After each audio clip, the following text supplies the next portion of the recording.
from Port Georgina Public Library.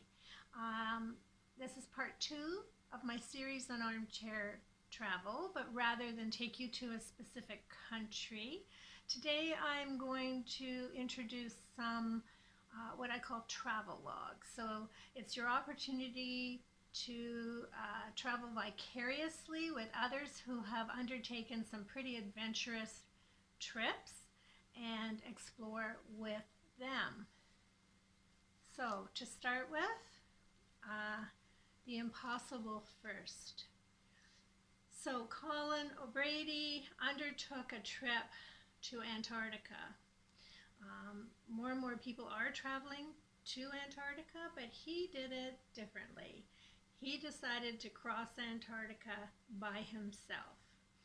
Obviously he succeeded since he came back to write this book, but it is a fascinating account of his trip and what he encountered and faced on that trip.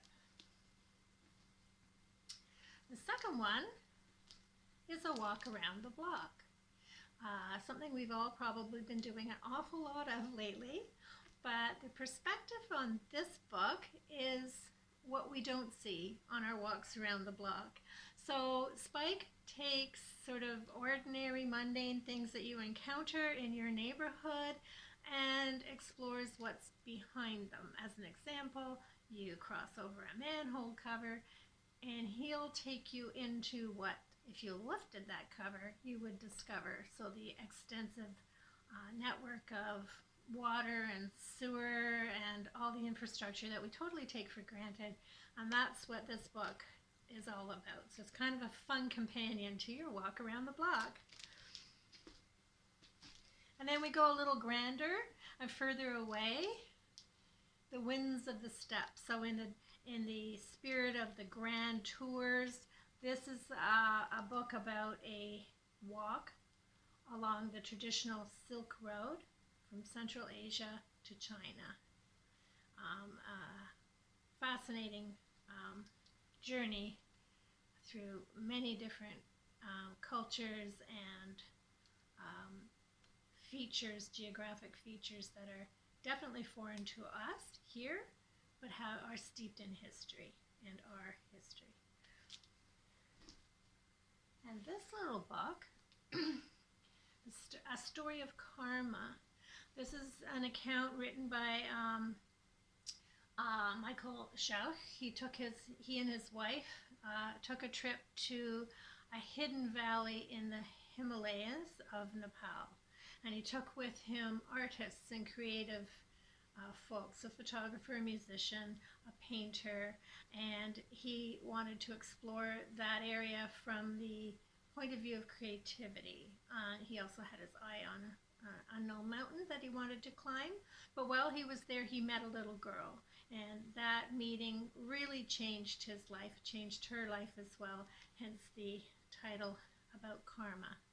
So an opportunity to explore Nepal and the Himalayan cultures, as well as just a really great story of the impact travel can have on you. And then we're going to go back in time. The Same River Twice. This is the account of a woman who, in her teens, when she was 17 and just coming out of high school, her father sent her to Israel to work on a kibbutz. So we're talking about days before GPS and Google Maps, and in the tradition of many high schoolers at that time, she decided to backpack and explore out of that area. And so this is her memoir of growing up, some of the things she learned, her growth through bad travel encounters. So we often wonder about what could happen on a trip, and so this will take you down that pathway into experiencing some of the less than savory things that happened to her. This little book, Road Trips, Journey in the Unspoiled World, is just a compendium of 19 short stories about little road trips taken. So it's kind of a nice, just It's a nice little bedside thing to have to read. You read a story, you go on to do something else, and it's just an easy, quick dive into other road trips somebody else has taken, perhaps will inspire you, and hopefully we can do some of this in the summer, and that will be the subject of future videos. Have you ever been to Iceland or wanted to go? It's quite a popular destination. Interesting country because its population is really very small, smaller than the town of St. Catharines. And yet they have over 265 museums there.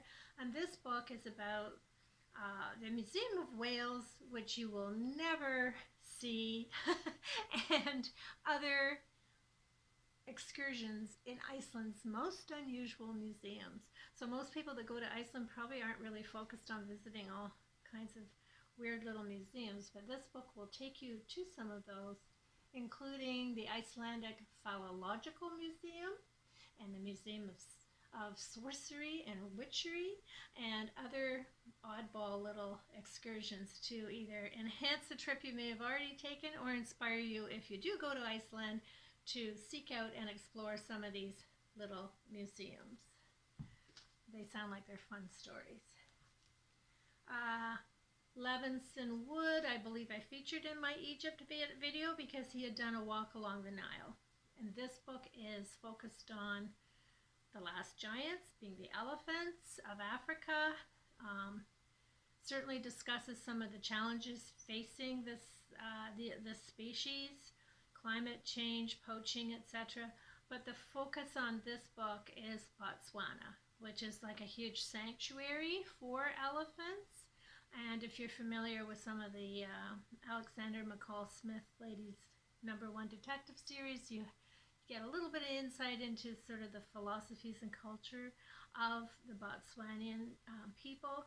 So it's an exploration of that area. He's an explorer, a photographer, quite well known for his extensive walking trips. One of the best ways to see a place and to meet people, and a member of the Royal Geographical Society, so a good read and an interesting one.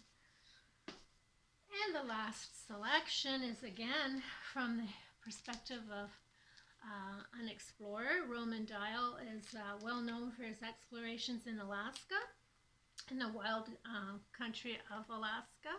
And this is a memoir. His own life and trips inspired his son to seek out similar exploratory adventures, and he headed to Central America and disappeared. So this is his account of his efforts to find his son and reconcile his choice of exploratory travel and how that impacted his son, and also gives us some insights into the Central American jungle.